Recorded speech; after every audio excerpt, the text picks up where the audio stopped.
wicket in Test cricket. Welcome back everyone and Merry Christmas to everyone in the world, and let's going to talk about the second test between New Zealand and West Indies played at the basements of Wellington. And the first test between these two teams, West Indies saved the test by batting around 160 plus overs, but this time this test match that I'm going to talk about only played inside 3 days, and there is not much to talk about it really compared to the first test. So first test was a draw, and second test is really different than the first one. So West Indies batted first. They scored only 205 all out in 75 overs. Top scorers, when we are going to talk about, Shai Hope scoring 47 of 80 balls, John Campbell, the opener, scoring 44 of 87, and his partner Brandon King 33 of 55, and Roston Chase, the other batter, the captain, scoring 29 runs, but others haven't contributed much, and unfortunately Tej Narayan Chanderpaul didn't play this test, but in the first test he scored 52 runs in the first innings of the first test, but this time he hasn't selected for the second. But for New Zealand, when it comes to bowling, Blair Tickner taking 4 for 32, and the debutant in this test match, Michael Ray, 30 years old, when he played his first test, taking 3 for 66, hitting the wicket of John Campbell as his very first wicket in his test career. And the other 2 wickets will be Jacob Duffy taking a single wicket, and surprisingly Glenn Phillips, who is known as one of the best fielders in this generation in cricket. He can bat, and he can keep, and he can feel like a Superman. Now he can bowl and took a wicket in this innings as well. So New Zealand, when they replied West Indies 205, they scored 270 for 9, and it actually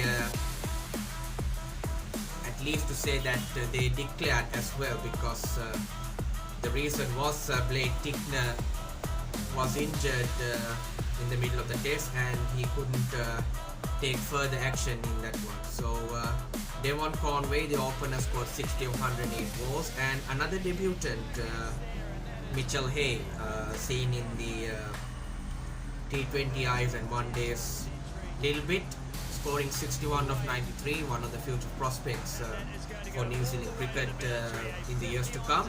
And Kane Williamson, yet again showing his experience, but scoring 37 runs only. And the others contributed significantly, but Rachin Ravindra was the one who missed out, scoring more than 10 runs. And that's what the case is. And New Zealand declared for 278 inside 75 overs, and they had a 73 run lead in that innings. And all the bowlers took wickets, and Jaden Seals, O.J. Shields, Justin Greaves and Roston Chase taking a single wicket each, and Kemar Roach, the experienced bowler, taking 2 wickets. Anderson Phillip, another new bowling sensation, taking 3 for 70, and West Indies, they need to wipe out the deficit of 73 runs if they want New Zealand to bat again, but couldn't do that properly, because West Indies, they just scored only 128 runs. Kevin Hodge scoring 35, Justin Greaves, the first test match's hero, scoring a double century, scoring just only 25 in that innings. Brandon King scoring 22, and his opening partner John Campbell scoring 14 runs only. And for the bowling scorecard for New Zealand, Michael Ray, the debutant, taking another 3 for, this time 3 for 45 in 12 overs. Zach Foulkes, another new sensation for New Zealand, 1 for 39 in his 12 overs. And Jacob Duffy took a fifer in the last test match, and this time he took a fifer in this game as well. 5 for 38 in 17.2 overs. So Jacob Duffy showing his great form with the ball, and his bowlers are supporting really well as well. So that's why New Zealand kept West Indies to 128 runs, and it was really not enough to threaten the New Zealand team to do something in this test match. That's why I said it went only 3 days, and we know why. And this time New Zealand, they just need to target 56 runs, and Tom Latham only batted dismiss for 9 runs, and Devon Conway and the experienced Ken Williamson finished the job within 10 overs used, and the only bowler who took a wicket is only Anderson Phillip. And New Zealand chased this very nicely, and they won the game and leading the series 1-0 with 1 match to go, which it will play at the Mount Maunganui at Bay Oval. So the problem for West Indies when I'm talking about is the batting yet again, because 128 runs seems like another ordinary performance from West Indies. This was not the same effort that they have did in the first test, because when they played for more than 163 overs to score 457 runs, they just got only 128. The main problem was the middle order, because openers, both of them doing well. John Campbell and Brandon King, they had did their part in terms of getting this nervous phase at the start of the batting innings.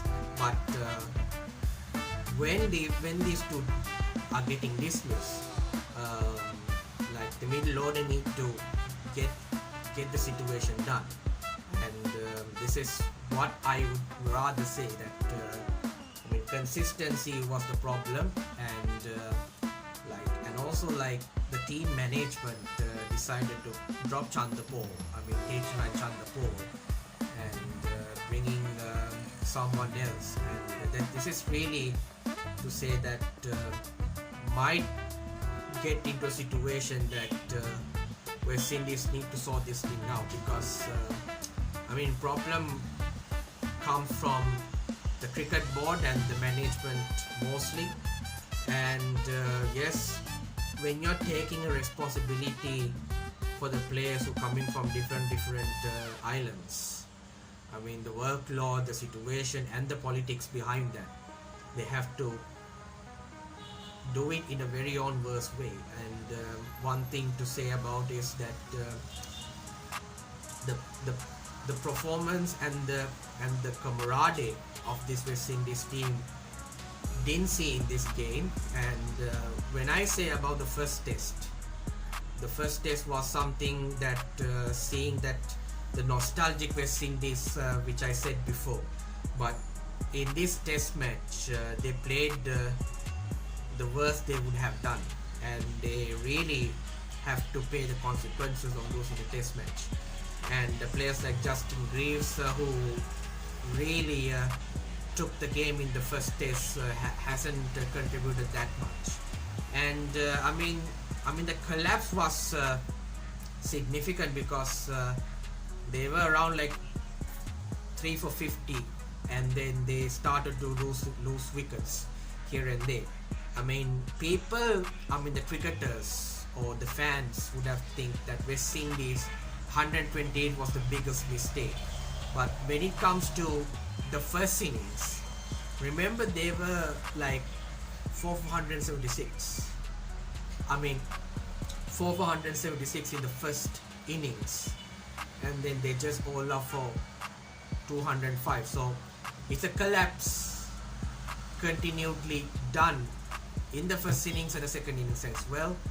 And the problem was actually escalated when the 5th wicket was down for 176, and they just bowled off for 205, and that continued in the second innings as well.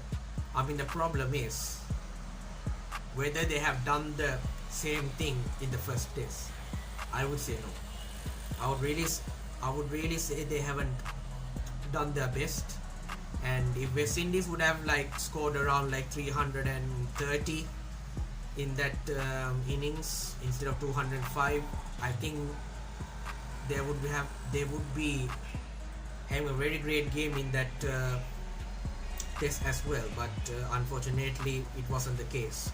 So actually, Jacob Duffy did the damage, and Michael Ray. I mean, he's a debutant in this game, and he really showed what he can do, what he had done for the first class cricket, playing for Otago most of his career. So,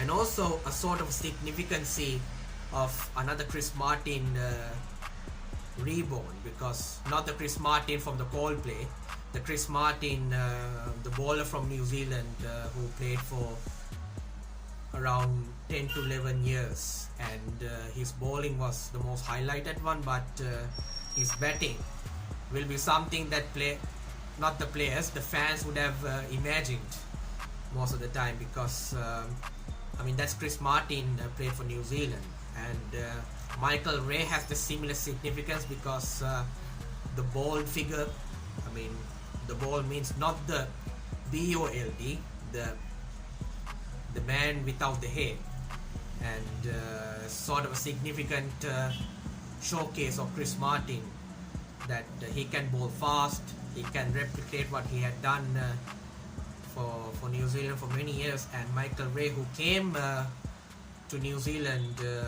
playing in this test match at the age of 30, would have really deserved another go in the next few tests, or even the limited overs if he gets opportunity.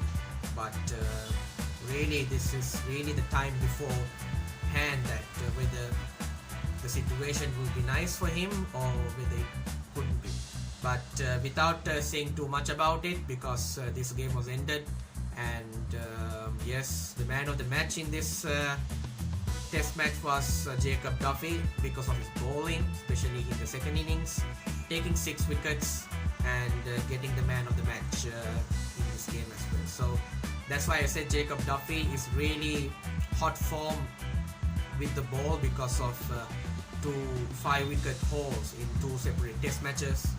And another episode will be arrived for this third test between these 2 teams, and hope everyone having a very nice Christmas, and I'll see you then. Thanks. Bye.